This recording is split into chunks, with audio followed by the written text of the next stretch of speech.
नमस्कार दोस्तों। Breaking tonight ये है कि अमेरिका ने एक इग्नाइट कर दिया है एक युद्ध को जहां से पॉइंट ऑफ नो रिटर्न है।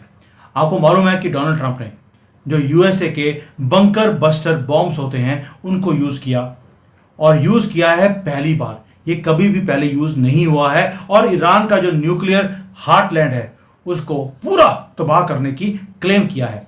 ईरान बोलता है हमारे यहाँ पे कुछ हुआ ही नहीं, वैसे ही जैसे पाकिस्तान बोलता रहा कि हमारे यहाँ पर कोई नुकसान नहीं हुआ है। लेकिन बाद में उन्होंने अभी उनकी न्यूज आ रही है कि यस, भारत ने अच्छी तरह से हमें ठोका है, वही काम अब ईरान भी बोल रहा है। लेकिन जो टेरिफाइड था खोमेनी, वो सुना है कि उसी बंकर में बैठा हुआ था जहां पर अटैक किया गया। 30 से 30 क्रूज मिसाइल्स निकली हैं इनके जो एयरक्राफ्ट कैरियर है वहां से, और जो ये B-2 बॉम्बर है इसके ऊपर से पहले क्लेम था कि 3 या 4 बॉम्ब फेंके गए हैं, अब सुना है कि 12 बॉम्ब्स जहां पर खमेनी था वहां पर गिराए गए हैं। और ईरान बोलता है हमारे यहां पे कोई नुकसान हुआ ही नहीं, कुछ कौए मरे हैं। कौए बोला है वैसे ही जैसे पाकिस्तान ने बोला था। और खमेनी जहां पर हाइड कर रहा था जिस बंकर में, उसको अटैक किया गया और खमेनी ने मरने से पहले 3 लोगों का नाम दे दिया, नंबर 1, 2 और 3 कौन होंगे। ऊपर से रशिया की भी एंट्री हो गई है इस वॉर के अंदर। उन्होंने न्यूक्लियर वार्निंग दे दी है दुनिया को। और ईरान की जो रेवोल्यूशनरी गार्ड है उन्होंने बोल दिया कि युद्ध तो अभी शुरू हुआ है। अब ईरान क्या करने वाला है इसके ऊपर भी चीजें बाहर आ गई हैं। ये मैं सारे डिस्कस करूंगा कि what Iran is going to do, क्योंकि उसका जो रिटेलिएशन है वो बहुत इंपॉर्टेंट है। अमेरिका को भी डर है कि ईरान की जो ये टेररिस्ट ऑर्गेनाइजेशन है जिसको ये रेवोल्यूशनरी गार्ड बोलते हैं, और अगर उन्होंने बोल दिया कि युद्ध तो अब शुरू हुआ है, अब हम अमेरिकन को चुन चुन कर मारेंगे जहां जहां पर इनकी बेसिस है, यानी कि काउंट डाउन ऑफ आर्मेगेडॉन शुरू हो गया है। और हम अब ट्रेस करेंगे ये पूरा पूरा अब क्या कुछ ईरान करने वाला है और कौन कौन सी धमकियां दी हैं। उधर से तेल के जो रूट्स हैं उसके अंदर भी प्रॉब्लम आ गई है, ये भी डिस्कस करूंगा। और तेल के रेट बढ़ने वाले हैं, क्यों बढ़ने वाले हैं, this also there are so many angles, मैं हर चीज आपके सामने रखने वाला हूं। पहले आते हैं आज का जो स्ट्राइक है।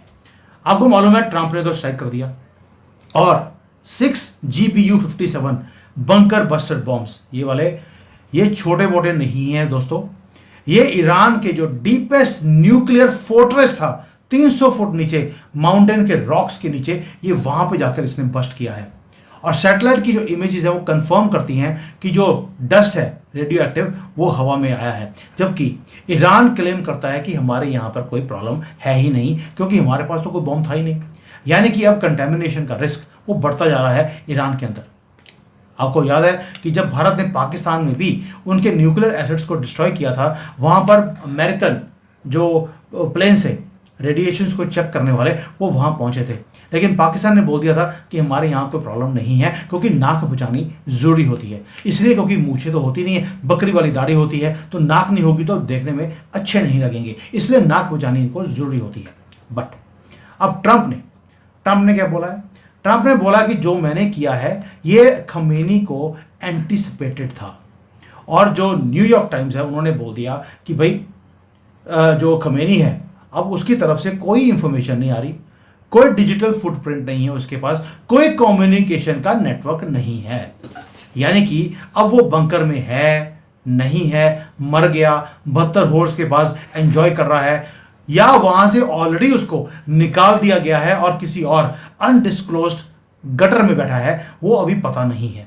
लेकिन अमेरिका वेट कर रहा था कंफर्म्ड न्यूज की कि किस बंकर में है। जब आ गई न्यूज उसके बाद वहां पर अटैक किया गया और खमेनी को उस बंकर में रखा गया जहां पर इनको लगता था कि कभी कोई पहुंच नहीं सकता। अमेरिकन प्रेसिडेंट वहां पर पहुंच गया है और जो इसने 3 सक्सेसर्स का नाम दिया है, पोटेंशियल सक्सेसर्स टू खमेनी, वो साथ में जो टॉप मिलिट्री कमांडर्स हैं उनके भी लाइन 2, 3 को अनाउंस कर दिया है।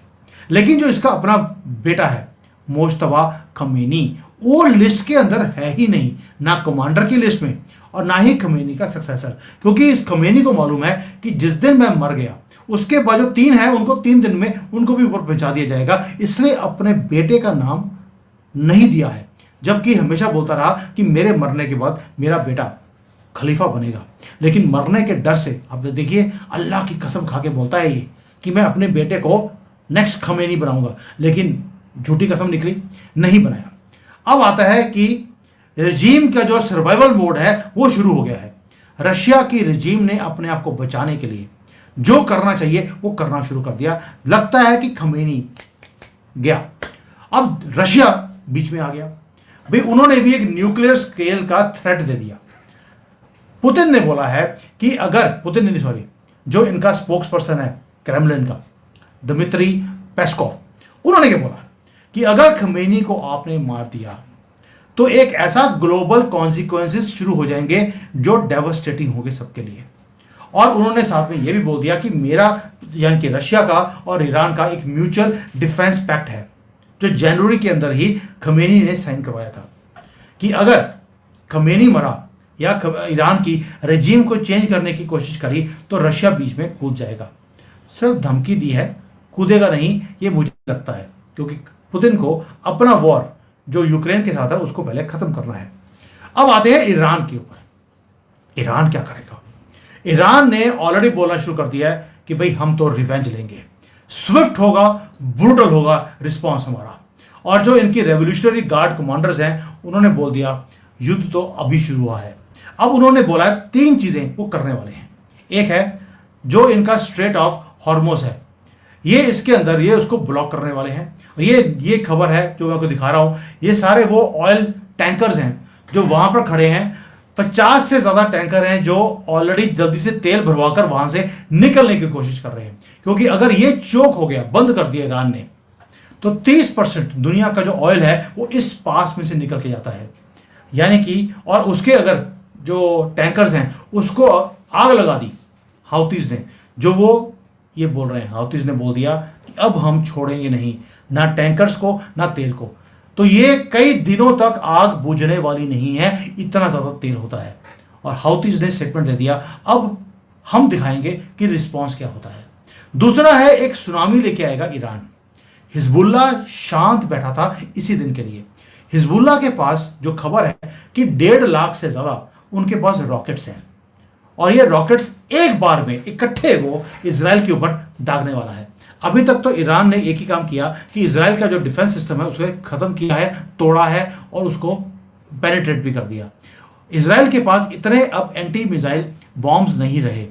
अब इसलिए हाउतीज आएंगे, 1 2 4 5 नहीं, अब वो 10,000 20,000 रॉकेट्स को वो फेंकने वाले हैं इजराइल के ऊपर। दिस ऑलरेडी हिजबुल्ला है सेड। दूसरा हाउतीज ने बोल दिया कि भाई अब वो अटैक करेंगे यूएसए की शिप्स को जो रेड सी के अंदर है। ये इनकी ऑफिशियल स्टेटमेंट है जो मैं दिखा रहा हूं आपको। और तीसरा, इजराइल बोलता है कि अब ईरान ने कोशिश कर रही है कि उनके पास जो एक मिसाइल है, हाइपरसोनिक मिसाइल शहाब 4, जिसके अंदर क्लस्टर म्यूटेशंस होते हैं। ये म्यूनिशंस का मतलब है कि एक रॉकेट जाएगा, लेकिन जब नीचे गिरने वाला होगा उससे पहले वो 5-6 उसके हिस्से हो जाएंगे। आपका एयर डिफेंस सिस्टम 1 या 2 को रोकेगा, बाकी के टारगेट को हिट करेंगे। और टारगेट किया जाएगा इजरायली लोगों को, क्योंकि ये मुसलमानों की फितरत है। ये कभी भी मिलिट्री के साथ लड़ाई नहीं करेंगे, गवर्नमेंट के साथ लड़ाई नहीं करेंगे। ये हमेशा कॉमन लोगों को वहाँ पर उनकी जान चली जाए, खून बहे, बच्चे रोएं, इनको खुशी मिलती है, ये वो वाला काम करेंगे। यानी कि अब ये जो बॉम्ब शेल्टर्स हैं उनको भी पेनिट्रेट करने वाले बॉम्ब्स को यूज़ किया जाएगा। ये जो बता रहा हूँ आपको, जो इनके पास बॉम्ब है शहाब 4, जो बंकर्स हैं नीचे जहाँ पर इजरायली बच के बैठते हैं, ये वहाँ तक पहुँच सकता है। अब खमेनी के मरने के बाद जो अमेरिका ने काम किया कि बंकर बस्टर्स को यूज़ किया, अब इजराइल के ऊपर ईरान भी वही काम करने वाला है। यानी कि अब ये मल्टी वॉरहेड बैलिस्टिक मिसाइल्स को यूज किया जाएगा और डजन्स ऑफ टारगेट्स को अटैक किया जाएगा एक ही टाइम पर। ये ईरान अब करने वाला है। तीसरा आते हैं, एक सिनेरियो और देखिए, अगर तो खमेनी मर गया, सोच के देखिए क्या होगा। भाई जो इजराइल ने जो असैसिनेशन का जो काम किया था अमेरिका के साथ मिलकर, वो शुरू हो गया। उसके बाद ईरान के अंदर फ्रेगमेंटेशन शुरू हो जाएगा, और यहीं पर क्रेमलिन को डर लगता है। पुतिन बोल रहे हैं बार बार, ईरान का टूटना पूरे दुनिया के लिए प्रॉब्लम है।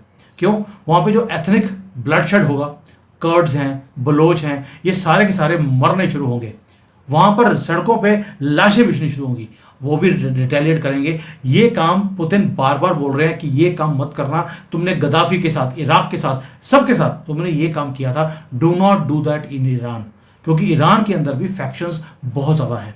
लेकिन जो वहाँ पे अज़ारिक्स हैं, कर्ड्स हैं, बलोची हैं, उन्होंने बोलना शुरू कर दिया कि भाई हम तो इजराइल के साथ खड़े हैं, भाई मुसलमान होकर इजराइल के साथ खड़े हैं। और उन्होंने बोलना शुरू कर दिया कि अब हम क्रिएट करेंगे army of justice against army of injustice.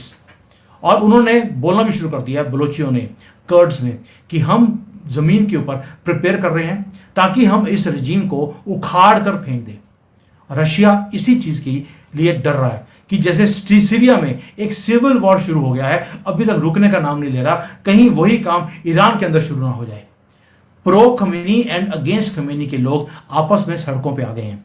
कल मैंने वीडियो बनाया था कि लंदन के अंदर भी लड़ाइयां करी हैं, एक दूसरे की जान ले ली है उन्होंने, खमेनी के फॉलोअर्स और उसके एंटी लोगों ने। अब दूसरा काम क्या होगा, एक काम और है कि जो IRGC है इनकी, ये भी हो सकता है कि जो ईरान की जो आर्मी है वो सत्ता में आके बैठ जाए खमेनी के मरने के बाद। And what will happen is, जो वहां की आर्मी है वो टेररिस्ट से कम नहीं है, खमेनी से कम नहीं है। वो जो न्यूक्लियर बॉम्ब का जो इनका सपना है कि हमने दुनिया को हॉस्टेज बनाना है, जैसे पाकिस्तान बना के रखता है, वो जल्दी से काम करेंगे कि पिछले अगले 1-2 हफ्तों में वो बॉम्ब बना लें। अगर नहीं बना पाएंगे तो वो पाकिस्तान से खरीद लेंगे। ये भी पॉसिबिलिटी है कि ईरान की आर्मी टेक ओवर कर पाकिस्तान से बॉम्ब खरीद कर वो काम कर दे, इजराइल का या किसी और का। और ये जो ईरान के जो टेररिस्ट हैं, आपको मालूम है कि ये वो लोग हैं जिनको विमेन को क्रश करने में, लाइफ को लेने में, बॉम्ब गिराने में, चाकू चलाने में, फ्रीडम प्रोटेस्ट को खत्म करने में इनको मजा आता है। तो ये जिहादी भी अगर टेक ओवर कर गए तो खमेनी से कम नहीं होंगे। और पुतिन का नाइटमेयर यही है कि जो रशिया और यूक्रेन है वो उसके अंदर ईरान का बहुत बड़ा रोल था। यूक्रेन के ऊपर जो भी अटैक किया रशिया ने, वो ईरान के बनाए हुए ड्रोन्स यूज किए गए। अगर ईरान की रजीम कोलैप्स करती है तो पुतिन का जो वेपन्स का पाइपलाइन था जो उसके पास आ रहा था वो पाइप बंद हो जाएगा। इसलिए पुतिन नहीं चाहते कि ईरान डिस्ट्रॉय हो। लेकिन नेतन्याहू का एंड गेम बिल्कुल क्लियर है कि इजराइल फाइट कर रहा है अपनी एग्जिस्टेंस के लिए और फाइट कर रहा है इस जिहादी इस्लामिक रजीम के खिलाफ। और उनका जो डिफेंस मिनिस्टर है उन्होंने बार बार वार्न भी किया है खमेनी को कि सरेंडर कर जाओ, नहीं तो तुम्हारा हाल वही होगा जो सद्दाम हुसैन के साथ हुआ था, क्योंकि अमेरिका हमारे पाले में है। तो दोस्तों ये सब कुछ था जो कुछ होने की उम्मीद है। मैंने पहले बोला आपको, पुतिन भंगड़े डाल रहे हैं। ये वो सीन है जब ईरान के ऊपर अटैक किया जा रहा था तो ट्रंप अपनी पूरी टीम के साथ अपने वॉर जो रूम होता है उसके अंदर बैठे हुए सब कुछ लाइव देख रहे थे कि भाई कितना डिस्ट्रॉय कर दिया, कितना और करना है, खमेनी क्या भागता भागता बाहर निकलेगा और उसको पकड़ा जाएगा। तो he was watching all this things. लेकिन अब आते हैं कि अगर ये युद्ध और बढ़ता है, जो ईरान ने बोल दिया अब हम रिटेलिएट करेंगे, अमेरिकन बेसिस को डिस्ट्रॉय करेंगे। और आपको मालूम है मिडिल ईस्ट के अंदर अमेरिकन बेसिस बहुत ज़्यादा है, इसका एक डोमिनो इफेक्ट आने वाला है। अब आप सोच के देखिए, पहला काम तो ये है कि ऑयल की प्राइसेस आज देखेंगे बढ़नी शुरू हो गई। कई लोगों ने तो बोलना शुरू कर दिया ये तो $150 पर बैरल हो जाएगा, यानी कि डबल हो जाएगा जो आज रेट है। और जो गैस है वो ऑलरेडी $7 पर गैलन वो यूएसए के अंदर ऑलरेडी क्रॉस कर चुकी है या क्रॉस करने वाली है। ये हालत है यूएसए के अंदर भी और दुनिया के अंदर तेल की और गैस की प्राइसेस की, सिर्फ इसलिए कि खमेनी मरा है। एक बंदे की इतनी पावर है, इसलिए उसको मारना जरूरी था। और जो यूएसए के जो ट्रूप्स हैं, 50,000 से ज़्यादा ट्रूप्स मिडिल ईस्ट के अंदर हैं अमेरिका के, उन सबको बोल दिया है कि तुम्हारे ऊपर कभी भी अटैक हो सकता है। तो वहां पर एक इन्होंने वार्निंग इशू कर दी है सभी जगह पर। और ईरान के ड्रोन्स जो हैं वो ऑलरेडी घूमने शुरू हो गए हैं और टारगेट है एक ही चीज़, टारगेट है अमेरिका के बेसिस, उनके जितने भी ये एयरक्राफ्ट्स हैं, उनके एयरक्राफ्ट कैरियर्स हैं जो रेड सी में, कैस्पियन सी में सब जगह पे बैठे हैं, उनको टारगेट किया जाएगा। और पहला टारगेट मेरे अपने हिसाब से जो बहरीन है वहां पर अटैक किया जाएगा। दूसरा काम एक और है, मेरी मंजरी जी से बात हो रही थी, शी वाज सेइंग कि अब हाउथीज, ये उनकी प्रेडिक्शन है कि अब हाउथीज अकेले लड़ेंगे नहीं। हाउथीज को कई जगह पर कंटेन किया गया है, लेकिन अब हाउथीज क्या करेंगे, जो सोमालिया है वहां के उग्रवादियों को यूज किया जाएगा, एक्टिवेट किया जाएगा, ताकि अमेरिका को कीनिया में और बाकी जगह पे जहां पे बैठा है वहां पर तंग किया जाए। बहरेन एक ऐसी जगह है जहां पर हेडक्वार्टर्स है फिफ्थ फ्लीट का, वो टारगेट नंबर 1 होगा मेरे हिसाब से। और मंजरी जी बोलती हैं कि अब हाउतीज यूज करेंगे सोमालिया के टेररिस्ट को। देखते हैं कि हु विंस फर्स्ट, बहरेन में अटैक होगा या हाउतीज अटैक करेंगे रेड सी में विद सोमालिया। अब आते हैं चाइना के ऊपर। चाइना ने क्या किया? वो बोलता है जो हुआ बड़ा गलत हुआ, और उन्होंने मेडिकल सप्लाईज भेज दिए ईरान के अंदर जब स्ट्राइक होने वाला था उससे थोड़ी देर पहले, और अपने लोगों को बोल दिया छोड़ के भाग जाओ चूहों की तरह, क्योंकि ईरान के ऊपर अब अटैक होने वाला है। और हुआ भी वही। लेकिन क्या आपको लगता है कि जो ये मेडिकल सप्लाईज आई हैं उसके बीच में बॉम्ब और ड्रोन्स भेजे होंगे? ये मुझे अपना कमेंट डाल देना, क्योंकि मुझे चाइना के बारे में ज़्यादा पता नहीं है ये करते क्या है। अब आते हैं यूरोप के ऊपर। यूरोप का डर ये है कि अगर ईरान की रजीम गिरती है तो 20 से लेकर 40 लाख ईरानियंस ये आएंगे रोते रोते रेफ्यूजी बनकर, और ये फ्लड करेंगे यूरोप की तरफ। सारी उम्र बोलते रहे death to Europe, death to America, लेकिन अब जब इनके कंट्री में आग लग रही है तो ये भागेंगे वहां पर। माई बाप सानू बचा लो, हम अल्लाह की कसम खा के बोलते हैं हम यहां पर जिहाद नहीं करेंगे, लेकिन वहां पर एंटर करते ही करेंगे हमें शरिया चाहिए। हमें यहाँ पर आपका जो प्रेसिडेंट है, जो लेडी है या जेंट है, उसको भी बुरके में आना पड़ेगा, बकरी वाली दाढ़ी रखनी पड़ेगी, बंदर वाली टोपी रखनी पड़ेगी। ये उसी वक्त ये बोलना शुरू करेंगे। जर्मनी को डर लगना शुरू हो गया है। अभी तो सीरिया के अफगानी जो और अफगानिस्तान के जो टेररिस्ट वहां पे पहुंचे थे, उन्होंने ऑलरेडी मातम और गातम बनाना शुरू कर दिया है यूरोप के अंदर। अभी ईरानियन के ये जो टेररिस्ट हैं ये पहुंचेंगे तो क्या होगा? तो दोस्तों ये जो शोडाउन है, हम लोग एक डेडलीस्ट फेज में एंटर करने वाले हैं, और अगले 72 घंटे बहुत इंपॉर्टेंट है। मैं ये स्टेटमेंट्स कभी देता नहीं हूं 72 घंटे बड़े इंपॉर्टेंट है, 24 घंटे बड़े इंपॉर्टेंट है। मेरा ये सेंसेशंस क्रिएट करने का काम नहीं है। लेकिन अगर खमेनी मर गया तो इजराइल क्या करेगा? वो और ज्यादा बंकर बस्टर जो मिसाइल्स हैं उनको दागेगा, और जैसे नसरुल्लाह को मारा था, आपको याद होगा लेबनान में जाकर, वैसे ही काम किया जाएगा। चुन चुन कर हर जगह पर और ज्यादा अटैक किया जाएगा ताकि रिजीम और वीक हो। स्ट्रेट ऑफ जो हॉर्मोस है वो अगले 48 घंटे में वो मेरे हिसाब से ईरान ब्लॉक करने की कोशिश करेगा थ्रू हाउथीज, और वहां पे ताकि तेल ना निकले और दुनिया का तेल निकल जाए। और जो पुतिन है, पुतिन का रिस्पॉन्स बड़ा सिंपल है कि न्यूक्लियर बॉम्ब्स को किसी तरीके से ईरान तक पहुंचा दिया जाए, क्योंकि पुतिन भी चाहते हैं कि अमेरिका हो या कोई और हो उसका भी उतना नुकसान हो जितना अमेरिकन ने रशियंस का किया है। और रशियंस की एक बात आपको माननी पड़ेगी कि जिसने लिया पंगा पुतिन के साथ वो बचा नहीं है, वो बेशक उसका अपना ऑपोजिशन का लीडर हो या कोई और वर्ल्ड का लीडर हो। तो दोस्तों ट्रंप ने जो आज किया है, he has unleashed the most dangerous gamble since Hiroshima. बहुत बड़ी स्टेटमेंट दे रहा हूं आपको मैं। हिरोशिमा के बाद किसी यूएस प्रेसिडेंट ने इतना हिम्मत नहीं दिखाई है। भाई मोदी जी ने दिखाई थी 370 खत्म करने के बाद, पाकिस्तान में घुसकर मारने की हमने हिम्मत दिखाई थी। अब ट्रंप ने वही काम किया है। और अगर तो खमेनी मर गया तो बल्ले बल्ले, लेकिन वहां पर ऑलरेडी इतने डिविजन्स हैं वो आपस में कट्टे पटने लग जाएंगे। लेकिन अगर खमेनी सर्वाइव कर गया तो एक ही काम करेगा, he will use the nuclear bomb. और अगर वो मर गया तो केओस ऐसा आएगा जो मिडिल ईस्ट के अंदर जो यूरोप तक पहुंचेगा। यानी कि आइदर वे, खमेनी बच गया तो न्यूक्लियर, नहीं बचा तो उसके लोग जो न्यूक्लियर बॉम्ब खुद हैं वो सारे यूरोप पहुंच जाएंगे, और यूरोप तो गए उसके बाद। आइदर वे वर्ल्ड वॉर जिसको बोलते हैं ना, एक तरह से छिड़ने वाली है। ये मेटाफोर यूज कर रहा हूं, मेरा काम, वो दोबारा बोल रहा हूं मैं, मेरा काम नहीं है कि मैं ये सेंसेशंस को क्रिएट करूं। इसलिए ये एक न्यूज़ मिनट बाय मिनट और डिटेल्स आती जा रही हैं जो मैं शेयर कर रहा हूँ। एक अनाउंसमेंट और कर रहा हूँ, टेलीग्राम जो अकाउंट है हमारा, क्योंकि मेरी वीडियोस को रिपोर्ट किया जा रहा है। कोई बैठा है अफ्रीका में, कोई बैठा है जर्मनी में, कोई बैठा है न्यूजीलैंड में, ये लोग रिपोर्ट कर रहे हैं। अब तो उन्होंने बोलना शुरू कर दिया कि सुमित जैन तो भगोड़ा है। ये भी बोला है कि भगोड़ा है, इंडियन इंटेलिजेंस एजेंसीज इसे ढूंढ रही हैं सिर्फ इसलिए कि हमारे अकाउंट को बंद करना है। क्यों बंद करना है ये इनको मालूम होगा। अब हमने टेलीग्राम अकाउंट यूज शुरू किया है, उसके अंदर मैं सारी वीडियोस को डाउनलोड करके वहां पे डाल रहा हूं ताकि आप आराम से देख सकते हैं और एड फ्री देख सकते हैं। और बताइए, ये भी मैंने शुरू कर दिया आपके लिए, और एक ग्रुप और शुरू कर रहा हूँ जहाँ पे आप मेरे से बात भी करना चाहते हैं तो you can even talk to me 1-to-1। आप ग्रुप में डालेंगे तो मैं आपको आंसर भी दूंगा। तो ये शुरू कर रहा हूँ, आप टेलीग्राम अकाउंट में जाकर आप सारी चीज़ों को देख सकते हैं। So let's see what happen now. आज शाम तक पता लग जाएगा खमीनी बचा या तंदूरी चिकन बन गया है। Let's wait for the good news. Thank you. जय हिंद। वंदे मातरम।